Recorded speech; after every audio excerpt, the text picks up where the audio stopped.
is something that one cannot compare with anything else.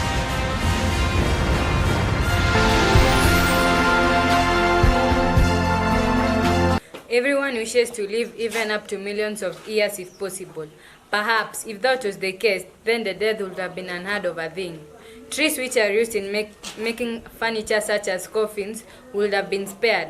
Land in the name of graves would have been spared as well. Yes, but why? Why do people spend more time in one's burial than one who is alive? Look at the grave permanently. In our ancestors' time, that time, graves were not permanently meant, since death was not a thing for them for feasting. Land is becoming scarce due to the fact that the number of graves tend to increase as a result of rise in mortality rate. But during our forefathers' time, this was not the case. Death being a crew as well as a threat to the lives of people. No one wished to have memories of one's burial.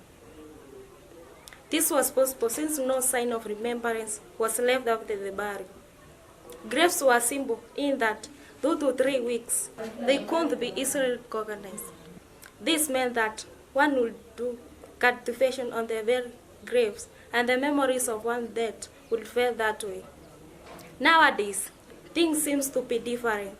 The non-living are given much attention than the living. It's not surprising when you find somebody being attended very special during his or her funeral celebration, as they do call it. Then after the celebrations, one is laid to rest in a very decorated house, permanent house, more preferably than a grave. But why? Of what importance do we treat the dead as if we get judged? The question is, in the coming days, we are likely to face the scarcity of land monarchy.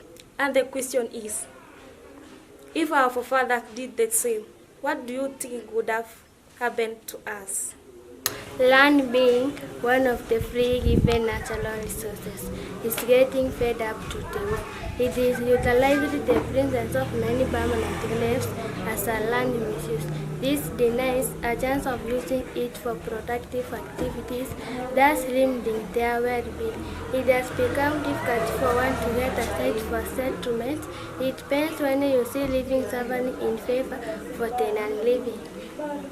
What can we do before it gets too late? It is our responsibility to think of the well-being coming generation as well as the current one. This will be possible if we learn to adapt to the traditional way of living. Let's understand that the dead have no feeling, as one would have been thinking. Let our attention given to the living. Otherwise, we will get abandoned, thus welcoming more deaths.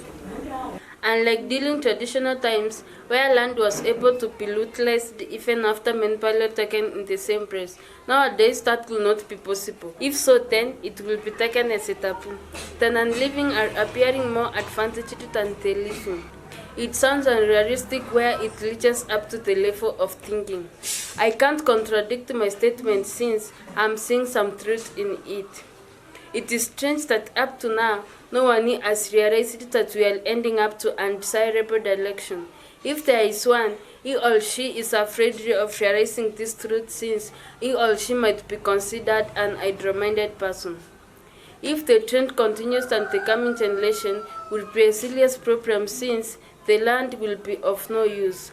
I fail to imagine how one can get to survive in such a situation.